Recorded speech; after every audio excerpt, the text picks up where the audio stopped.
Good morning, folks. We've got solar wind intensifying this morning. We look at water, climate, cosmology, and the distant universe. We're starting over at spaceweathernews.com, and we're finding the last 24 hours on our star with the southern coronal hole departing, northern coronal hole incoming, few bright active regions but no sunspots in them and no eruptive behavior. It is the solar wind gaining intensity this morning, rise in stream density and speed as the magnetism of the plasma flipped over as Earth crossed the heliospheric current sheet. Crossing that magnetic boundary can have effects similar to a CME, and it usually heralds the approach of a strong coronal hole when it does. Expect plasma speed to rise throughout the day and tomorrow. It'll be from that southern opening, while that northern opening system has solid power and will begin facing Earth tonight. Meanwhile, the mid-range earthquakes continue at the crust. 5.8 was the top quake yesterday, just north of New Zealand. Kicking off the news articles, we're looking at global groundwater anomalies over the last decade and a half. The full video and accompanying article describe the state of numerous areas and the causes affecting the changes in soil moisture, from agriculture to urbanization to natural variability. The big news from the ESO, ALMA, and the VLT yesterday was a combined effort to detail a region in the slender space between the Milky Way stars, where you get down to the galaxies and galaxy clusters. And when you zoom that far in their empty voids, you find the stuff that is extremely old and far away. Bucking the trends and expectations of every single Big Bang model, the presence of oxygen signals them to dynamic star formation activity back at an ionization time of the distant past. It is the earliest and furthest detection of oxygen and this star formation. One cannot help but be critical of this in-the-box article where one scientist claims corn is going to have a bright future in the Midwest under climate change because the temperature and humidity changes expected will not drastically affect its water consumption. The problem is that this analysis takes no account of hail, flood, tornadoes, or late cold events like we had this April, all of which are on deck to intensify as we approach the modern cosmic ray maximum, likely this century. Finally, it wouldn't be a day of preprint releases without a dark matter chess piece getting blasted nearly off the table. Recall that as CERN wiped the GeV particles off the board, they want to look larger and smaller. Here we go, 1 to 2 TeV scale, just larger than GeV, appear to be official misses too. We've got your wind maps and shots of our star to close. We'll do this all again tomorrow, right here, but right now it's 4:20 a.m. in the new Valley of the Sun. Eyes open, no fear. Be safe, everyone.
I'm Dr. Vijay Bora. I'm an orthopedic surgeon at Medical Center Hospital. I specialize in hip and knee replacement.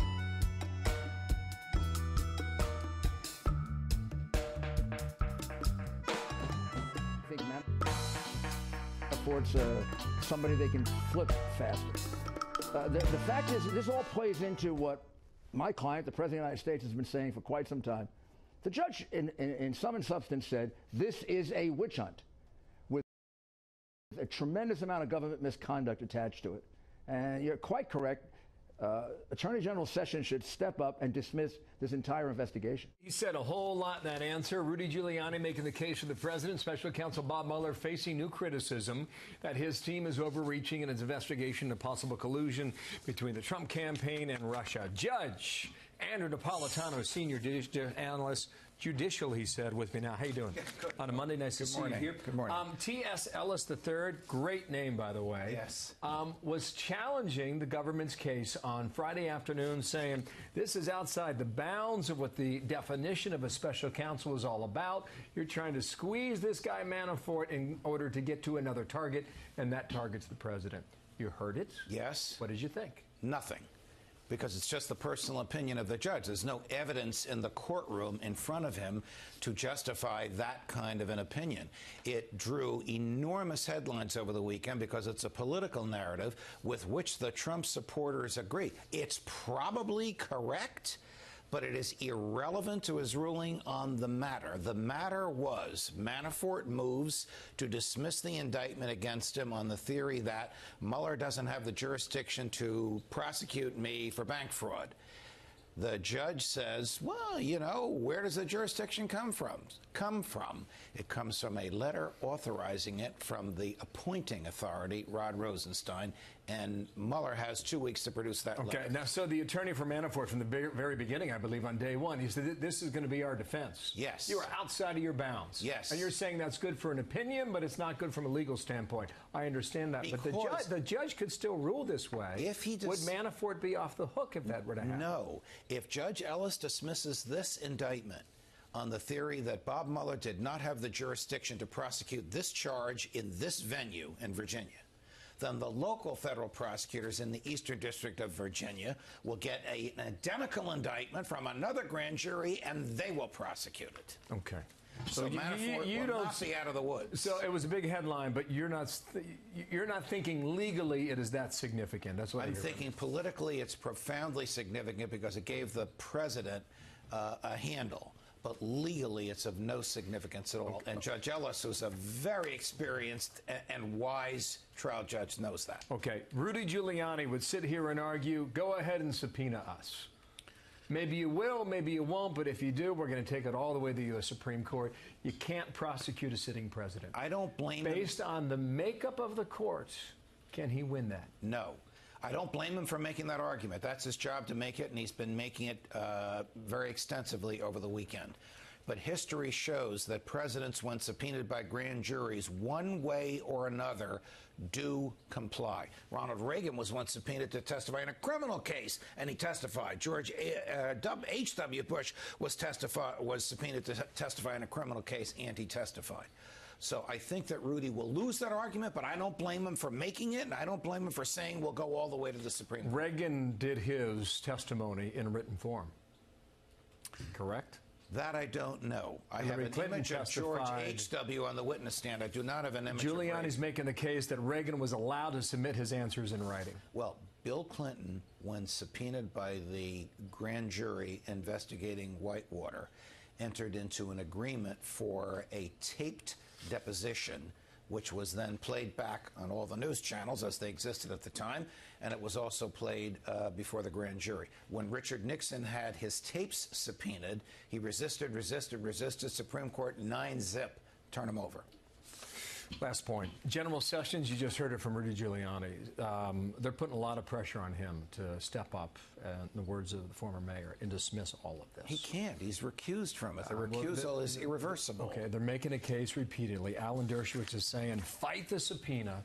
You got a much better chance of fighting this thing in a legal way through the courts as opposed to sitting down with a team of prosecutors who are looking to nail it. I agree with Professor Dershowitz on that, but I think ultimately the president will lose on the subpoena fight because the theory is nobody is above the law. And if he's subpoenaed to testify, he has to go. He doesn't have to answer. He can invoke the Fifth Amendment, which will be harmful politically, but it'll be prophylactic legally. It won't harm him at all legally. Someone's round and round this goes. Someone is right.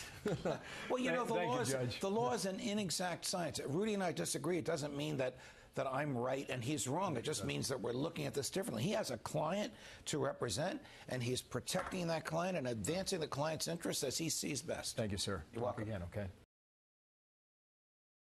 Be sure to share, like, subscribe, and comment down below, and make sure you turn on notifications by clicking on that bell icon. Unhinged Maxine Waters has breakdown on House floor, begins screaming over Make America Great Again slogan. Now, Maxine Waters took a much-needed break from screaming "damn this president" in California, calling for Trump's impeachment over the failed Iran nuclear deal and telling Kanye West to stop talking out of turn, to scream on the House floor over Representative Mike Kelly's use of the MAGA slogan. So what triggered her into this insane tirade this time? Well, it came from Pennsylvania Representative Mike Kelly, who had the audacity, according to her, to claim, "We are trying to make sure we are making America great every day in every way, and the best way to do that is to stop talking about discrimination and start talking about the nation." Kelly continued, turning his attention to the always irate Representative Waters, saying, "We're coming together as a people in spite of what you say." Well, that was simply too much for Auntie Maxine to handle, and she immediately went into one of her race-baiting tirades. We are trying to make sure that we're making America great every day in every way, and the best way to do that is to stop talking about discrimination and start talking about the nation. We're coming together as a people in spite of what you say. Thank you, gentlemen. I yield back. Gentleman's time has expired. Members are reminded to address their remarks to the chair. The gentleman from Texas reserves, the gentlelady from California. Thank you very much. The gentleman, Mr. Kelly, please do not leave. because I want you to know that I am more offended as an African-American woman than you will ever be. And this business about making America great again, it is your president that's dividing this country. And don't talk to me about the fact that we don't understand what happens on the automobile. No, I will not yield. No, I will not yield. Okay. Don't tell me that we don't understand. That's the attitude that's been given toward women time and time again. The gentlelady will suspend. The chair wishes to remind all members that they are to address their remarks to the chair. Gentlelady will continue. I respect the chair, but don't stop me in the middle when you didn't stop him in the middle. And so I shall continue. Don't you dare talk to me like that and think that somehow women don't understand what goes on the floor of automobile dealers. Minded to direct her remarks to the chair. The gentlelady will continue saying that in I order. will continue to do that. However, I don't appreciate that you did not interrupt him when he was making those outrageous remarks about him knowing more about discrimination than I know about discrimination. I resent that, and I resent the remark about making America great again. He's down here making a speech for this dishonorable president of the United States of America. Having said that, I reserve the balance of my time, and no, yield? I do not yield not 1 second to you. Not 1 second. Not 1 second to you. Now, the hearing centered on Obama-era anti-discrimination regulations for auto lenders, which Republicans and some Democrats voted to reverse. The measure, which was previously approved by the Senate, is now awaiting Trump's signature, The Hill reports. So be sure to share, like, subscribe, and comment down below, and tell me how you feel about this report and Mad Maxine going insane again with another tirade. But other than that, I hope you guys have a great day. Let's make America great again. Peace.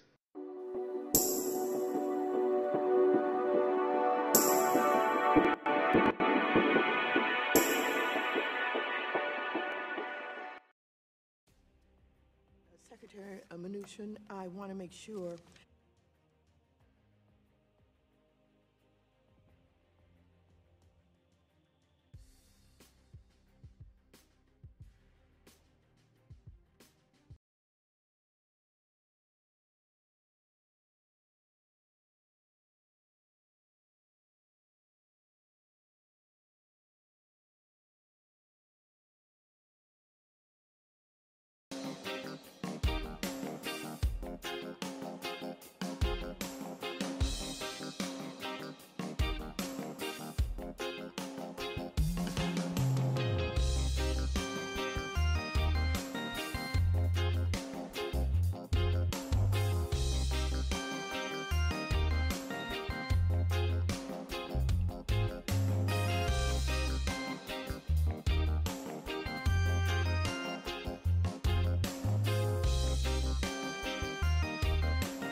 right. Good morning to you. Some woke news this morning. We're going to get into to my Twitter feed a bit here because there's some important things going on with the IG report. Apparently it's come out and no one's going to jail. No one's being indicted. Nothing's going to happen. So it's looking more and more like this Q nonsense. It's just exactly what David Seaman, Alex Jones, and Corsi and others have been saying. It's, you know, I hate to use the word LARP because I think that's inaccurate, but that's definitely something's not right there. The information's not going together. So let's just look at some of these clues here. First of all, 0 Hour reported the FBI has cleared. You can go look at that live transmission. It's over now, I'm sure, but you know, this is the main deal right here. So right there. Comey's already fired. This isn't going to help us. All right, it's not going to help Trump. It's not going to bring down the FBI, CIA cabal. No such a thing. So we'll keep an eye on that. Hope something better is going to come out of that nonsense, because that's indeed what it is. Complete and utter nonsense. So let's take a look at the Drudge Report here. So it's, you know, up for debate whether Trump has to respond to these subpoenas or not, but I don't understand why he's just not straight out asking the questions, what is this all based on? What do you got to even ask me to be showing up for anything? So, I mean, I think that's a darn good question at this point. So we'll be looking into that. We're going to switch to some sports news. We're going to do a little sports news. We're going to go back to the regularly scheduled programs in just here a minute. But I want to take just a minute and listen to how the Farm Bill is racist, according to one congressman.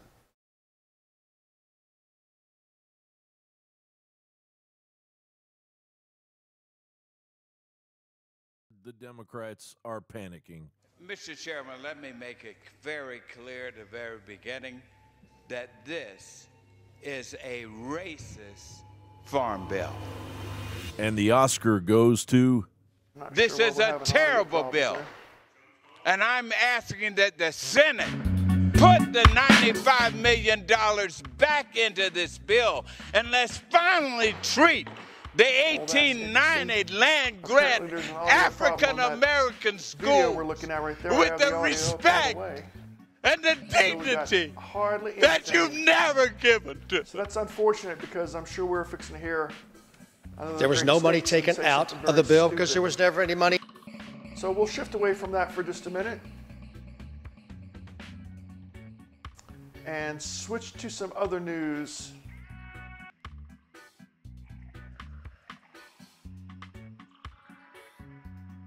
Give the floor to her accept. Right after this.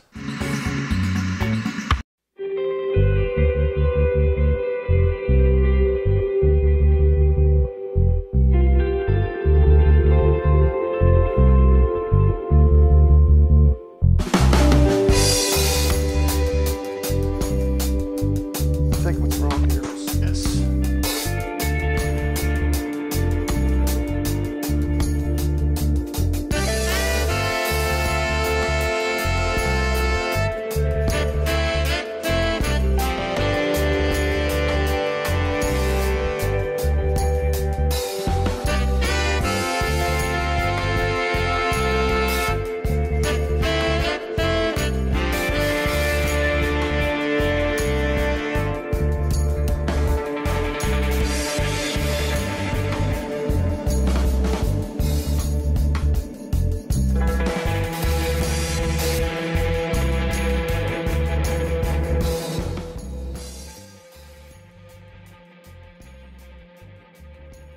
Sorry about that. I had a complete failure of my headset there.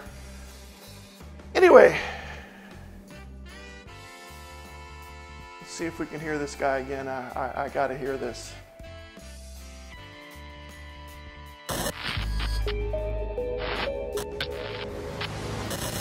Like a broken record, the Democrats are panicking. Mr. Chairman, let me make it very clear at the very beginning that this is a racist farm bill. And the Oscar goes to... This is a terrible bill. And I'm asking that the Senate put the $95 million back into this bill, and let's finally treat the 1890 land grant African American schools with the respect and the dignity that you've never given to them. There was no money taken out of the bill because there was never any money in the program. And you took it out. There was never any money in there. Was suspended. The gentleman was suspended. Georgia Congressman Democrat David Scott is ramping up his act for midterms. Here are some previous episodes. We must not let the swastika that's on my office right now, or a letter or something like this, and I hope your cameraman can get it and see it. If not, it's a picture here. This is a picture of Obama. It's dressed up like the Joker on Batman, with the communist sigil in his forehead. And then it says Marxism, death to foreign and domestic. Kind of picking the birthers there. Hill was one of 2 people who got to ask about health care. Not a single one of you had the decency to call my office and set up for a meeting. Okay? Then do that. Do that. But don't come and take advantage of what these individuals have done. You want a meeting with me on health care? I'll give it to you. Dr. Hill says he has called Scott's office several times. I've asked, is he going to be having health care forums? Is he going to have an area where we can actually address his thoughts and express our ideas and our thoughts as well? And I was told no. And that's why I said to myself, I then need to go to an area where I've got access to them. And we depend upon our congressmen to really do what's right for us. And I just don't see that happening. Beware, panic, desperation up ahead.